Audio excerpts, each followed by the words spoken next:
Assalamu alaikum құрметті бауырлар. Пайғамбарымыз саллаллаху алейхи вассалам бізге мынандай хадиси құдсиді сыйлап отыр. Міне соған назар аударайық.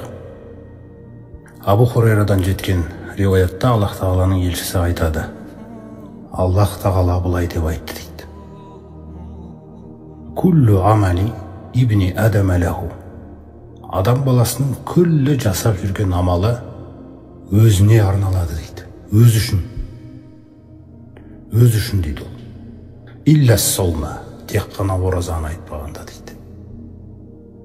Фаиннаху ли, расымен де ораза мен үшін дейді. Қараңыздар. Өйткені былай қарасаңыз, күллі амалды адам кім үшін жасайды негізі? Адам өз үшін жасайды ғой. Өзінің ақырет үшін жасайды. Алланың қасындағы үлкен сауапқа елену үшін. Және ол амалдардың күллісін Алла Тағаланың разылығын іздеп жасайды ғой.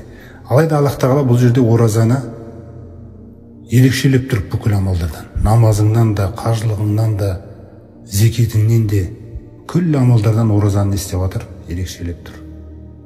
Неге? Өйткені таңертеңнен кешке дейін сен тақуалықта болдың.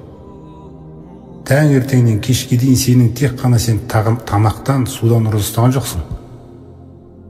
Сен сөйлейтін сөзіңді күнделікті сөйлей алмадың. Өйткені Алла Тағала естуші. Сенің тұла бойың ораза ұстады. Не сол себепті Алла Тағала оның сырын білдіріп айтады. Ва ана ажзи бихи. Ораза мен үшін, және оразаның сыйақысын мен өзім беремін дейді. Негізінде ол күллі амалдыкінде беруші Алла Тағала.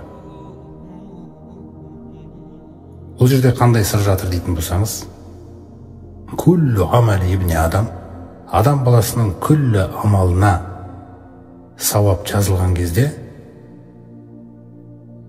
юдоғафул хасанату ғашру амсалиха. Ең азы дегенде оның бір амалына 10 есе сауап жазылады екен. Егер ол тағы да әдемілеп атқарған болса, иля сабағ мияти дағифин. Бір амалы үшін 700 есе жазады екен. Яғни біреу бір намаз атқарған болса, 10 намаздың сауабы жазылады екен. Кімге қаласа 700 намаз атқарды деп жазады екен. Бірақ намазына. Ал оразаға бұлай істемейді екен. Оразаға Алла Тағаланың сауабы шексіз кетеді екен. Есебі жоқ. Шексіз сауап жазылады да. Алла Тағала өзі айтады. Оразаның сыйақысын мен өзім беремін. Өйткені ол ядау тағамаху ва шарабаху ва шахватаху мин ажли. Өйткені ол осы күні өзіне адал бола тұра тамағын да, суын да, және де құмарлығын да мен үшін тастады ғой дейді. Мен үшін істеткен жоқ дейді мүлде. Таңертеңнен кешке дейін менің білімімді қадірлеп, бағалап, абайлап, қастерлеп жүрді дейді. Иптиға мардати, тек қана менің разылығымды іздеді дейді. Таңертеңнен кешке дейін. Мен сондықтан оразаның сауабы, оны мен өзім берем дейді. Өзім берем деген нәрсесі шексіз сауап жазылады. Есебі жоқ оның. Ал басқа амалдарға 10 еседен бастап 700 есеге дейін жазылады екен. Өйткені басқа амалдарды қарайтын болсаңыз, жаңағындай намаздың өзіне 10 минут, 15 минут алған шығар мүмкін. Қажылыққа барған кезде де ол бір 5-6 күн қалған шығар амалдар. Алайда ораза бір ай бойы таңертеңнен кешке дейін сен өзіңді Аллаға бердің. Раббым, міне мені тәрбиеле, мен қабылдадым, мойындадым сенің біліміңді, кішірейемін, міне мен Рамазаныңа сенің кірдім деп, бір ай бойы сен өзіңе адал болған тамақтан, судан, шахаватыңнан тыйыласың. Көздегенің тек қана Алла Тағаланың разылығы. Сондықтан оразаның артықшылығын байқадыңдар ма?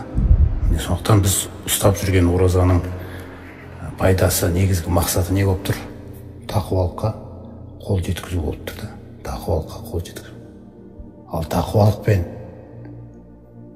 жәннат екеуі бір-бір үшін жаралған нәрсе.